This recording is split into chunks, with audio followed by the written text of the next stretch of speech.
Hello दोस्तों।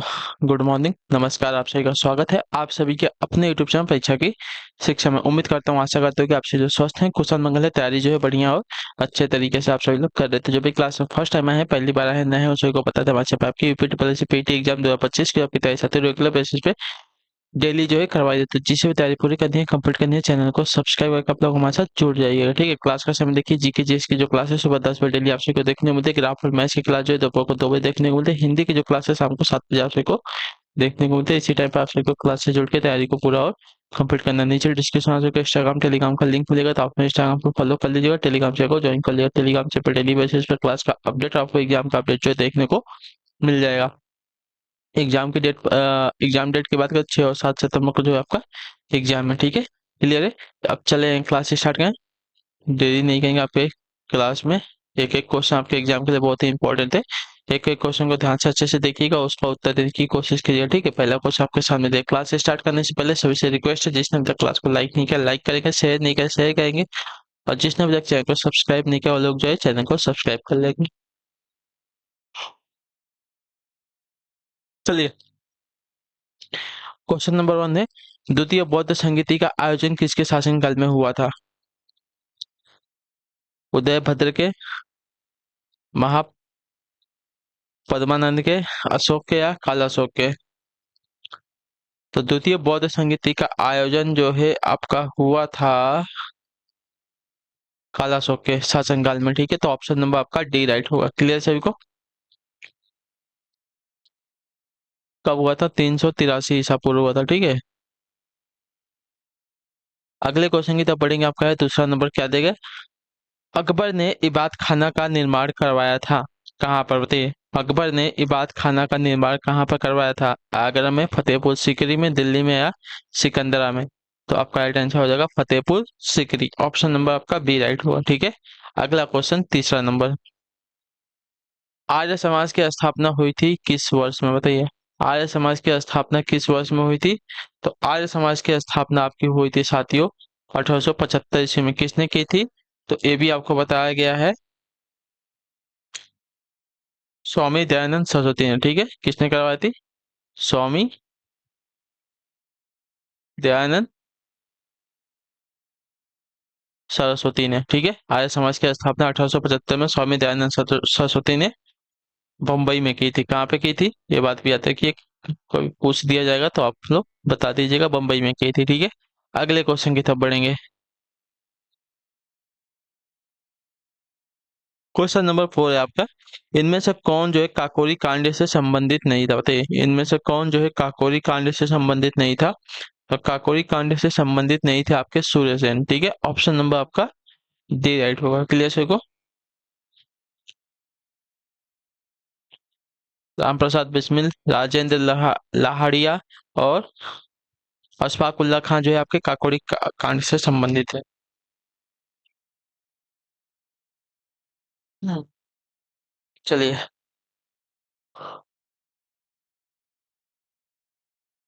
दीन ए इलाही की स्थापना किसने की? बताइए, दीन ए इलाही की स्थापना किसने की थी? तो दीन ए इलाही की स्थापना आपकी जो है अकबर ने की थी। ऑप्शन नंबर आपका सी राइट होगा। ठीक है, चलिए अगला प्रश्न देखेंगे। आपका है, किस आंदोलन के लिए महात्मा गांधी द्वारा करो या मरो का नारा दिया गया था? बताइए, किस आंदोलन के लिए महात्मा गांधी द्वारा करो या मरो का नारा दिया गया था?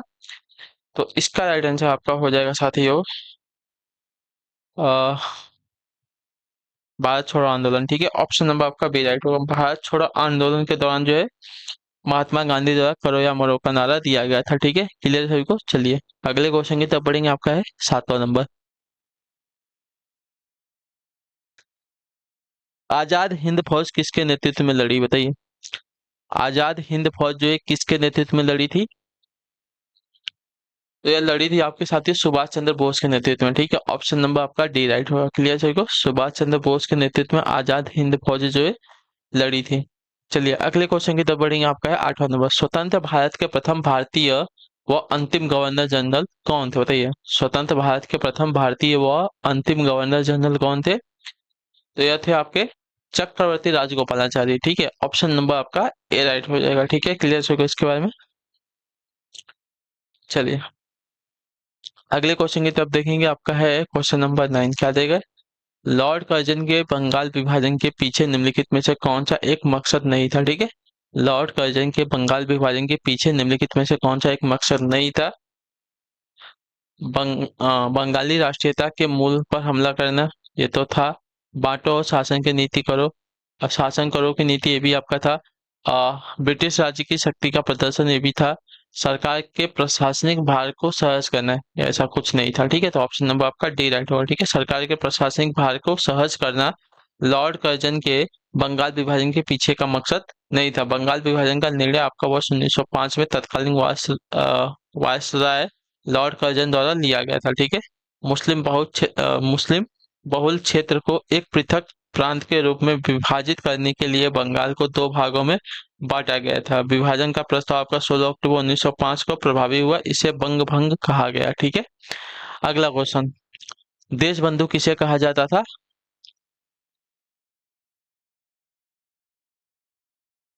तो देश बंधु आपका चित्तरंजन दास को कहा जाता था। ऑप्शन नंबर आपका सी राइट होगा। ठीक है, क्लियर सभी को? चलिए, चित्तरंजन दास को जो है आपका देश बंधु कहा जाता था। अगला क्वेश्चन आपका है 11 नंबर। तापक्रम विलोमता का अर्थ क्या होता है? बताइए, तापक्रम विलोमता का अर्थ क्या होता है? तो तापक्रम विलोमता का अर्थ होता है जब बढ़ती ऊंचाई के साथ बढ़ता तापक्रम। ऑप्शन नंबर आपका बी राइट हो। ठीक है, तापक्रम विलोमता का अर्थ होता है बढ़ती ऊंचाई के साथ बढ़ता तापक्रम। ठीक है, ऑप्शन नंबर आपका बी राइट है। चलिए, आपका है 12 नंबर क्वेश्चन। निम्नलिखित जलाशयों में से कौन सा रिहंद परियोजना से संबंधित है? बताइए, निम्नलिखित जलाशयों में से कौन सा जो आपका रिहंद परियोजना से संबंधित है? तो रिहंद परियोजना से संबंधित जलाशय आपका गोविंद वल्लभ पंत सागर है। ऑप्शन नंबर आपका बी राइट होगा। ठीक है, रिहंद परियोजना भारत की मुख्य नदी घाटी परियोजनाओं में से एक है। रिहंद बांध एक आपका गुरुत्वीय बांध है। गोविंद वल्लभ पंत सागर उत्तर प्रदेश के सोनभद्र जिले में पिपरी नामक स्थान पर निर्मित है। यह करीब जो 70 वर्ग मील में फैला हुआ है। यह आपका रिहंद नदी को बांधकर बनाया गया है। ठीक है, चलिए अगले क्वेश्चन की तरफ बढ़ेंगे। आपका है 13 नंबर। शिवकिल्ला प्रसिद्ध पर्वतीय दर्रा कहाँ पर है? जम्मू एंड कश्मीर का है, उत्तराखंड का है, सिक्किम का है या हिमाचल प्रदेश का है? तो शिवकिल्ला पर्वतीय दर्रा हिमाचल प्रदेश में स्थित है। ठीक है, तो ऑप्शन नंबर आपका डी राइट हो जाएगा। चलिए अगले क्वेश्चन को देखेंगे। 14 नंबर। भारत किस देश के साथ अपनी सबसे लंबी अंतर्राष्ट्रीय सीमा साझा करता है? बताइए, भारत जो है किस देश के साथ अपनी सबसे लंबी अंतर्राष्ट्रीय सीमा साझा करता है? तो इसका राइट आंसर हो जाता है बांग्लादेश के साथ। ऑप्शन नंबर आपका सी राइट होगा। ठीक है, क्लियर सभी को? चलिए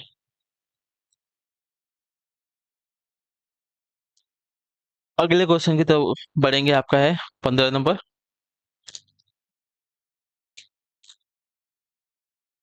ग्रीष्म ऋतु यानी कि जो गर्मी का ऋतु होता है, उसमें असम व पश्चिम बंगाल राज्यों में तीव्र आर्द्र हवाएं चलती हैं। इन्हें पूर्वी भारत में किस नाम से जाना जाता है? बताइए, ग्रीष्म ऋतु में असम व पश्चिम बंगाल राज्यों में तीव्र आर्द्र हवाएं चलती हैं। इन्हें पूर्वी भारत में किस नाम से जो है जाना जाता है? तो इसका राइट आंसर आपका हो जाएगा, इन्हें जो है आपका नॉर्वेस्टर कहा जाता है। ठीक है, पूर्वी भारत में। तो ऑप्शन नंबर आपका बी राइट हो जाएगा। ठीक है, क्लियर है? ग्रीष्म ऋतु में असम व पश्चिम बंगाल राज्यों में तीव्र आर्द्र हवाएं चलती हैं, जिन्हें गरज के साथ वर्षा होती है। ठीक है, जिनसे जो है गरज के साथ वर्षा होती है। इन हवाओं को पूर्वी भारत में नॉर्वेस्टर कहा जाता है। इसके विपरीत पश्चिम बंगाल में इन्हें काल बैसाखी व कर्नाटक में चेरी ब्लॉसम व कॉफी वर्षा कहा जाता है। ठीक है, चलिए 16 नंबर। विभिन्न कृषि फसलों के लिए न्यूनतम समर्थन मूल्य की घोषणा करती है कौन सी समिति? हमें बताना है। ठीक है, तो इसका आंसर हो जाएगा साथी आर्थिक मामलों की कैबिनेट समिति। ऑप्शन नंबर आपका सी राइट होगा। ठीक है, विभिन्न कृषि फसलों के लिए न्यूनतम समर्थन मूल्य की घोषणा जो है आर्थिक मामलों की कैबिनेट समिति घोषणा करती है। तो ऑप्शन नंबर हमारा सी राइट हो जाएगा। ठीक, क्लियर है? अगले क्वेश्चन की तरफ पढ़ेंगे। 17 नंबर। एस सी जेड से क्या तात्पर्य है? सीएज से क्या तात्पर्य है? तो एस सी जेड का फुल फॉर्म होता है साथियों आपका स्पेशल इकोनॉमिक जोन। ठीक है, एस सी जेड का फुल फॉर्म होता है इसमें special economic zone. Option number आपका ए राइट है। अगले क्वेश्चन की तरफ बढ़ेंगे। आपका 18 नंबर। भारतीय रिजर्व बैंक द्वारा लोक हित में सुझाए गए विशेष ऑडिट का व्यय वहन किया जाएगा किसके? बताइए, भारतीय रिजर्व बैंक द्वारा लोक हित में सुझाए गए विशेष ऑडिट का व्यय वहन किया जाएगा किसके द्वारा? तो इसका राइट आंसर आपका हो जाएगा साथियों बैंकिंग कंपनी के द्वारा स्वयं। तो ऑप्शन नंबर आपका सी राइट हो जाएगा। ठीक है, क्लियर है को? भारतीय रिजर्व बैंक द्वारा लोक हित में सुझाए गए विशेष ऑडिट का व्यय जो है बैंकिंग कंपनी द्वारा स्वयं वहन किया जाता है। तो ऑप्शन नंबर आपका सी राइट है। अगला क्वेश्चन आपका है 19 नंबर, निम्नलिखित में से कौन सा बृहद आर्थिक घटकों का उदाहरण नहीं? बताइए निम्नलिखित में से कौन सा जो है बृहद आर्थिक घटकों का उदाहरण नहीं है?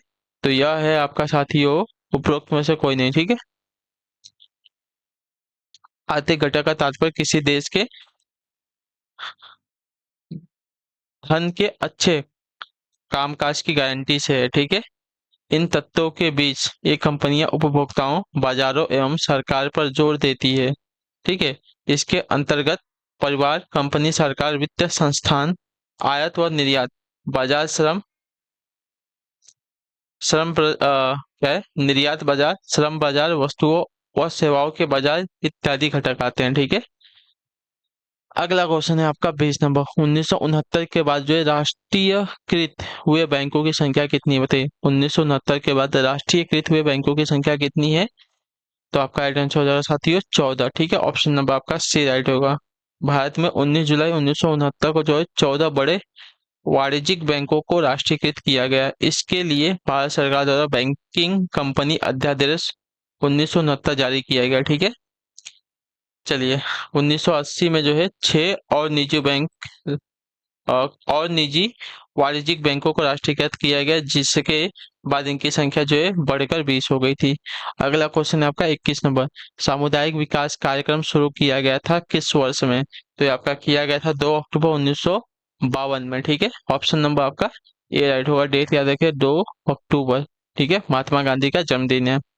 ऑप्शन नंबर आपका है 22, भारत में उच्चतम न्यायालय ने भारतीय संविधान के बुनियादी ढांचे का सिद्धांत दिया किस में? बताइए भारत में उच्चतम न्यायालय ने भारतीय संविधान के बुनियादी ढांचे का सिद्धांत किस में दिया है? तो यह दिया है साथियों केशवानंद भारती मामले में। ठीक है, ऑप्शन नंबर आपका डी राइट होगा। क्लियर होगा इसके बारे में? चलिए, भारत में उच्चतम न्यायालय ने भारतीय संविधान के बुनियादी ढांचे का सिद्धांत आपका केशवानंद भारती मामले में दिया है। अगले क्वेश्चन की तरफ बढ़ेंगे 23 नंबर, भारतीय संविधान के किस अनुच्छेद के अंतर्गत राज्यपाल एक विधेयक को राष्ट्रपति की स्वीकृति के लिए सुरक्षित रखने की शक्ति रखता है?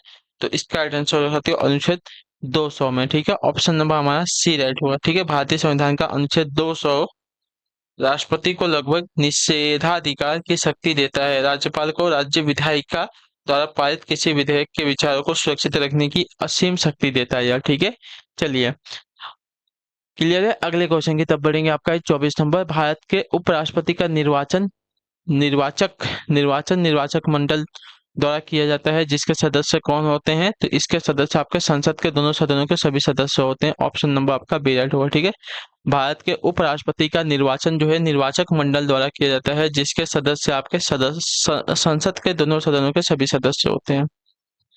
अगला क्वेश्चन 25 नंबर, कौन सा देश जो है दक्षिण यानी कि सार्क का सदस्य नहीं है? यहाँ पे भूटान, नेपाल, बांग्लादेश या जापान?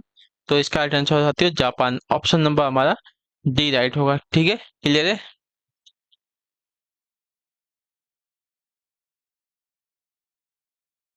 चलिए अगला क्वेश्चन है आपका है नाई द्वारा दर्पण के रूप में प्रयुक्त दर्पण कौन सा होता है? बताइए नाई द्वारा जो आपका दर्पण यूज किया जाता है वह दर्पण कौन सा होता है? उत्तल दर्पण होता है, अवतल दर्पण होता है, बेलनाकार होता है या समतलोत्तल दर्पण होता है? कौन सा दर्पण होता है?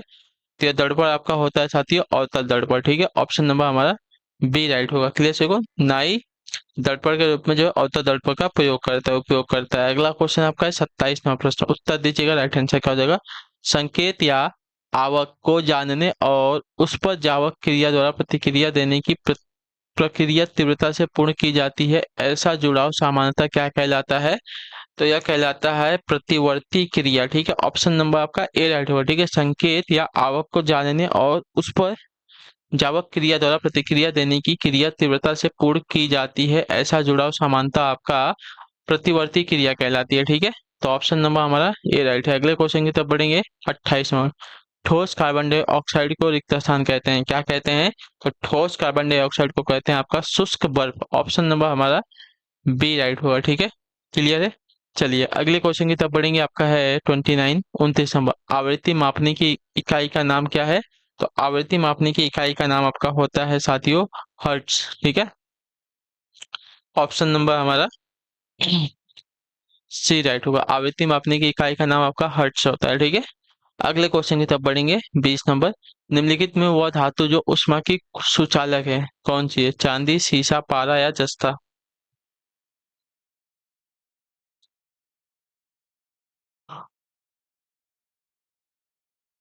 वह धातु आपकी जो है चांदी है। ठीक है, उष्मा एक प्रकार की ऊर्जा है और इसका अस्तित्व वस्तुओं में अणुओं की गति के कारण होता है। ठीक है, उष्मा के सुचालक से तात्पर्य उस पदार्थ से है जिसमें उष्मा का संचरण आसानी से तथा तीव्र गति से होता है। ठीक है, चलिए 61 है 61 नंबर, दरी भाषा जो फारसी का एक रूप है वह निम्नलिखित में से किस देश की अधिकृत भाषा है? बताइए।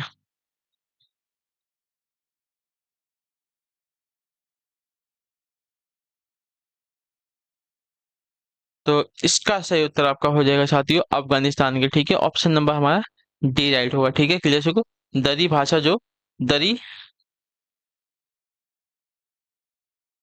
भाषा फारसी का एक रूप है। ठीक है, अफगानिस्तान में बोली जाती है।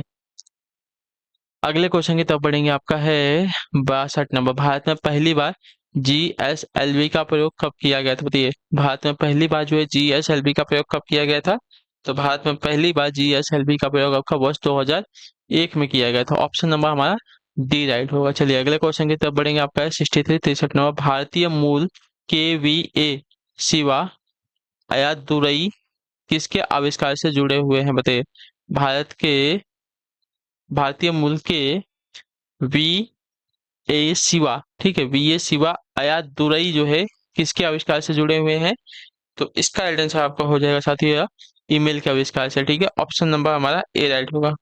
ठीक, 30 अगस्त 1982 को अमेरिकी सरकार ने भारतीय अमेरिकी वी ए शिवा अय्यादुरई को जो है अधिकार क्या है आधिकारिक रूप से ईमेल की खोज करने वाले के रूप में मान्यता दी थी। ठीक है, चलिए अगले क्वेश्चन की तरफ बढ़ेंगे। आपका है 64 नंबर, बहुत बहुत जो है किसकी मुद्रा है? तजाकिस्तान की, टोगो की, थाईलैंड की या तंजानिया की? तो यह जो है आपकी थाईलैंड की मुद्रा है। ठीक है, बहुत जो है थाईलैंड की मुद्रा है। तो ऑप्शन नंबर हमारा सी राइट हो जाएगा। क्लियर है को इसके बारे में? हाँ या ना? क्लियर है। बहुत जो है थाईलैंड की मुद्रा है। मुद्रा निर्धारित करने से पूर्व बहुत वजन का माप था। ठीक है, जो बाद में मुद्रा मूल्य बन गया। यह चांदी के वजन से मेल खाता है। ठीक है, अगला क्वेश्चन आपका है 65 नंबर, विश्व का सबसे पुराना वेब ब्राउजर कौन सा है? बताइए, विश्व का सबसे पुराना वेब ब्राउजर कौन सा है?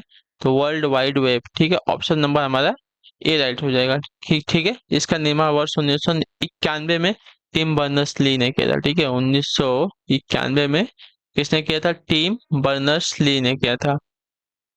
चलिए 66 है, अनंत पै द्वारा शुरू की गई भारत की प्रसिद्ध हास्य श्रृंखला को क्या कहा जाता है? बताइए, अनंत पै द्वारा शुरू की गई भारत की प्रसिद्ध हास्य श्रृंखला को क्या कहा जाता है?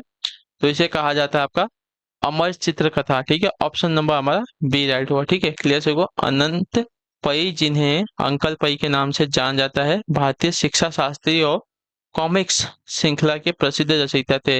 इन्होंने अमर चित्र कथा नामक हास्य श्रृंखला की रचना की है। ठीक है, चलिए 67 नंबर, विश्व कैंसर दिवस कब मनाया जाता है?